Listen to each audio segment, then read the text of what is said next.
Well, hello, welcome again to our reading through of the poem 7, the Thalisia of Theocritus.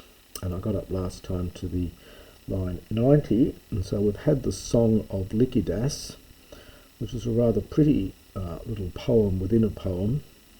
And we have this little linking passage here, which is going to contrast really the two singers, and then we're going to have the Song of Simichidas, which will start and perhaps finish in another recording. So I want to do this fairly slowly. The Greek can be tricky.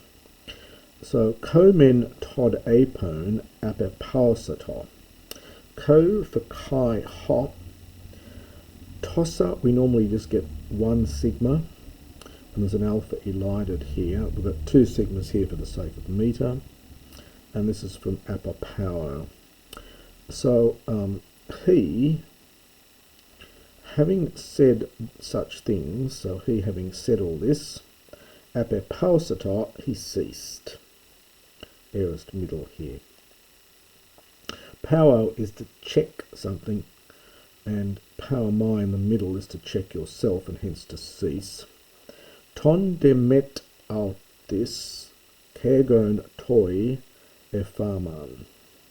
You notice the accent on meta, which means it's referring back to the word before, and kagon is from kai egon, it's ego with a nu on the end, it's quite common. Toya, alpha is elided, and ephar man for ephar main, so this is from that fa, it's the first person. So having said such things, he ceased, and met auton afterwards. I also said these things, authis back again, so almost perhaps in return or in turn. Lucida phile dia Lykidas, polomen alla numphoi kame didaxan an aurea bukoleonta esla ta pu kaitsenos epithronon egege pharma. So dear Lykidas, now the kame is kai eme. This is the aorist here without augment from Didasco. So the nymphs taught me also, pola men alla, many other, and then all this goes with the esla, I think. It's been delayed, and you get a run over here for emphasis, many noble things. So taught that to me, and then apposition with the eme is bukoleonta, as I was tending my herd, ana aurea. This is from Oros, the mountain, so up and down the mountain, so on the mountains. Possibly just hills, but it's from other form from Oros, neuter plural noun, third declension. So many other noble things, in respect of which, it's agreeing back with the esla. Pharma is from fame in Attic, so it means the report or the fame. Agege, aorist without augment, the fame leads, literally, even to the throne of Zeus. So the nymphs have taught me, as I was looking after my herd up and down the mountains, many other noble things, report of which has gone even up to the throne of Zeus. Well, this is Simichidas here seems to be full of self-pride, which contrasts somewhat strongly with Lykidas' modesty that we saw earlier. Todiek pantone meg huperakon, hoi tu gegairein axium. But, now toge is just tot plus ge, and the mega is adverbial here. So but this indeed is the greatest mega by far, ekpantone of all things. I think what he's referring to here, he says that the muses have taught him many amazing things, but this thing, this song I'm about to sing, I think that's the force of the toge here, is the greatest of all. Hoi, by which, or perhaps almost with which, arxium, this is will be arxamai in Attic. I think it's the future from archemai, to begin. So, with which I will begin geraian, to honour, to you. So in other words, Simichidas says that he will honour Lykidas by singing for him his very best song. Al hupakuson, imperative, but listen. Epe philos eplio moisais, since, now this is from second person, from this verb pelamai. This often means you are. It's quite common in Homer. So you are dear, moisais, to the muses. Dative plural here. So we now get this song, lines 96 to 127. We get this song of Simichidas. And it's quite a complex and perhaps requires you to read it through several times, I think, to get the full gist of what it's talking about. It's a complicated song. In this song, firstly, he mentions his own love for Myrto, but that's very brief. And then he moves on the story to his friend Aratos and his love affairs. Now, it's interesting to compare that with the song of Lykidas. Lykidas talks about his own love for Agianax and how Agianax's departure has managed to soothe his desire, and then he falls into this lovely pastoral setting where everything is beautiful and he's relaxed and enjoying himself. This, in contrast, most of the poem of Simichidas is about his friend Aratos and his love affairs, and he asks for Pan's help for his friend, I should say. He calls upon the erotes, the loves, to make the boy suffer by making him fall in love with someone else. We'll get to that bit later. And he advises Aratos to give up on the boy, because the boy is losing his good looks anyway. That comes later in the poem as well. His prayer then changes to a threat against Pan and pronounces curses on the gods if he should fail to assist. So it's a complex poem it has a learned display of obscure cult practices such as the whipping of the statue of Pan, and also the complexity of love relationships in this rustic setting. So I'll read it through carefully. I'll probably only get to the end up to line 113 in this recording.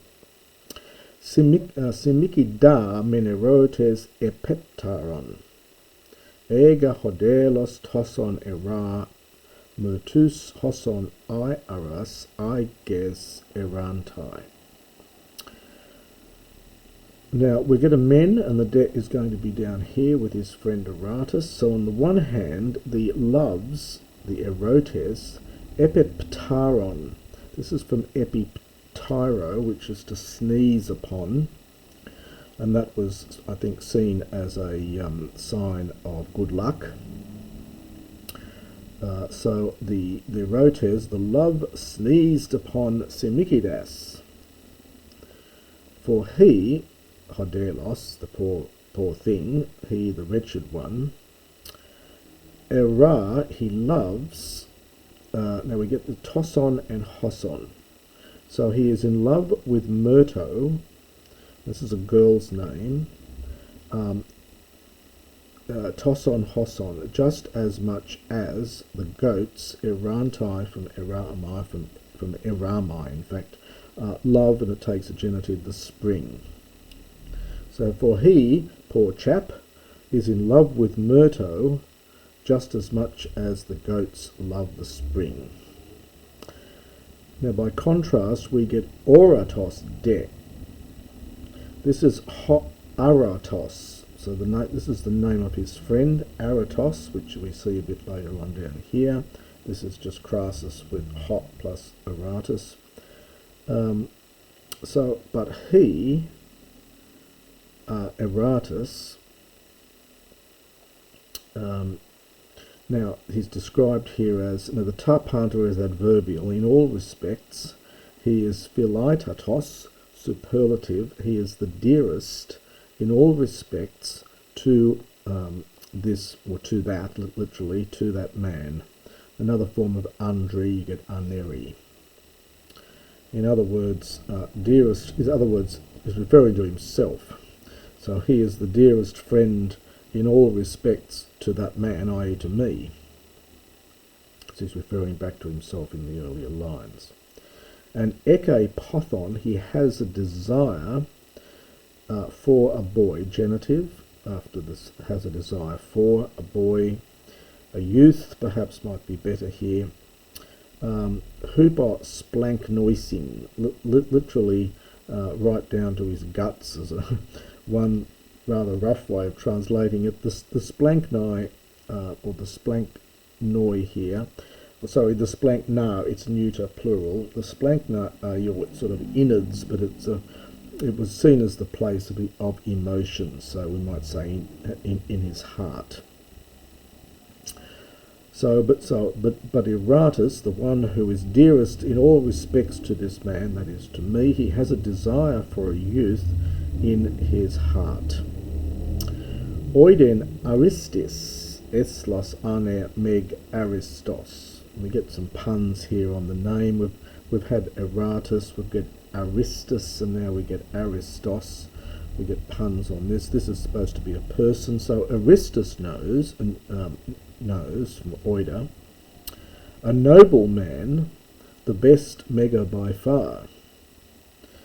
Hon udi ken autos Idane phoibos sun formingi paratripodes in megairi. So whom, now the autos goes with Phoebus, so Phoebus himself, now we get the ude, the u goes with the verb here. This is an optative here, in fact. It's from megero, is to begrudge. It's nothing to do with mega, it's the verb is megero, and this is an optative. And it's going with ken for an. So whom not even Phoebus would begrudge, Phoebus himself would begrudge to sing a song to, understood, with his forminx, with his lyre, paratripodesin, beside the tripods. This is a reference again here, I think, to Delphi, the tripods in Delphi. So Aristus knows that noble man, the best man by far, whom not even Phoebus would begrudge to sing with his lyre beside the tripods. Hose, so this is after oida up here. So Aristus knows, hose, that ek paidos aratos hup ostion eithet eroti. So he knows that at the hands of this youth, ek paidos, or because of this youth, Aratus, eitheto, probably passive from eitho, to burn here, and this would be imperfect without augment, that Aristus was burning with love, or with passion, hup ostion, even to the bone. Ton moi pan, homolos eraton pedon hosti lelonkas. Akleton tenoiophilas es kairas eresis. Well, at this stage now, Simichidas calls upon Pan. So we'll hold the ton for the minute. So it's O Pan, hoste, well, it's something like you who, and lelonkas is you may recognise it as connected with Lancano. So it's lambda alpha gamma chi and then ano.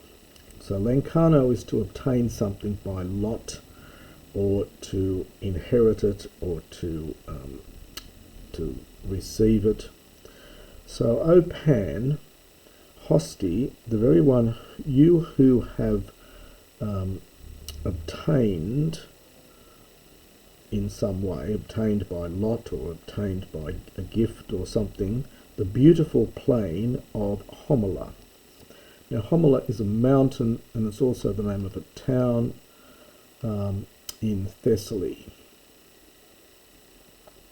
So Homola is a mountain, I should say, and it's a town north of Ossa up in Thessaly. So you who have, to whom has fallen perhaps this beautiful plain of Homola. Now we get it here, the main verb is taken to the end, and this is from erado, to press, and this is an optative of wish. So may you press, and now we get the ton, him, may you, in other words, may you force him, aklerton, uninvited, into the hands, into the dear hands, the philos goes with the kairos, into the dear hands, teinoia, of that man, genitive here from, this is like ekainos, and you get tainos here for ekainos, and this is a genitive form. The moi is that ethic dative, so please or something. So please, O Pan, you who you own this beautiful plain of Homoly, may you press him uninvited into the dear hands of that man, that is Aratos. And we get this rather funny, almost sarcastic line here, Ait est ara philinus homalthakos eti tis alos. He's only described the youth here by just vague words of paidos and so on. He hasn't said who this youth is. And in the next line he sort of implies he's not really quite sure who it is. So we get ater and ater. So either, I should say whether it is in fact Philinus, Homalthakos, or somebody else. So this boy, whether it's Philinus or whether it's somebody else, do this. Now Malthakos is a funny word. It means soft. It can mean spoilt. It can mean effeminate. Can mean self-indulgent or soft or pampered. You get malakos in later Greek as well. Unfortunately, some translators of the New Testament have translated this as meaning homosexual, but that's not the meaning of the word. I think ever in Greek, it generally means pampered or self-indulgent is more the sense of this word. So Philinus, the soft one, the self-indulgent one, the pampered one, or whether it's somebody else. So Theocritus here, the speaker, I should say Simichidas, doesn't know exactly which youth his friend is in love with. Ke mentaut erdois. Now that is, this is from erdo, and this again is an optative, must be an optative here from erdo, to do. And now we get this rather strange little section here where he says, if you do these things, then this, and then if you don't do them, then all of these terrible things, may these terrible things happen. So we get a men here, and I think that's, oh no, there it is, there's the det down here, so we get amen and a de. So if you do these things, O dear Pan, now we get this funny reference to some kind of rustic rite of whipping Pan's statue, which is not elsewhere attested. So it may be a made-up story, it may be meant to be sarcastic or funny, we don't know really. So if you do these things, O dear Pan, Now it's actually best to go right down here and take this bit first.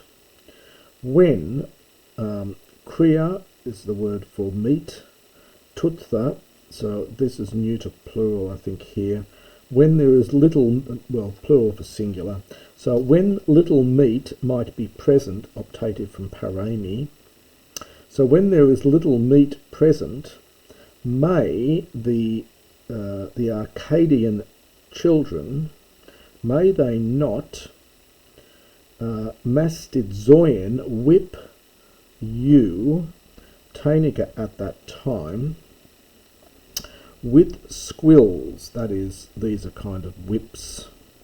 We get our word squill from this, so with squills, sort of they're like stinging whips, underneath your pluras, underneath your chest, perhaps your flanks, and your omos, now the omega for us, so this is your shoulders. So he says, if you do these things, O Pan, then when little meat is present, then may the Arcadian boys not whip you at that time with squills underneath your flanks and your shoulders. So, in other words, they're going to punish you when there's little food. They will punish the god by whipping the statue, and he says, may they not do it with squills. Ada allos nuses, this is from nuo, again this is again another optative, so if you, literally you nod otherwise, so in other words if you choose otherwise, so in other words if you refuse to do as I say, katamen kroa pant onukesin daknominos knasaio kai en knidai si kathudois. So if you decide otherwise, then daknominos from dakno, this is passive, being bitten, presumably by insects or something. Knasaio is from knao, which is to scratch. And this is again optative, so may, and it goes with the kata, I think, is temesis here. So may you scratch your skin, pant all of your skin, or perhaps your skin all over, onukesin, this is dative plural from onux, which is with the fingernails. So, so if you refuse to do what I say, then when you are bitten, understand, by insects, may you scratch your skin, all of your skin, with your fingernails, and en knaidai si kathudois, may you sleep, again an optative of wish from kathudo, may you sleep in nettles. Now just enjoy the sound patterns here. We've got lots of these kn sounds, daknominos, knasai, kai, en knidai si kathudois. Very powerful sound patterns here with this kn sounding. And I might leave that there, and we'll come back and continue this poem within the poem in another recording.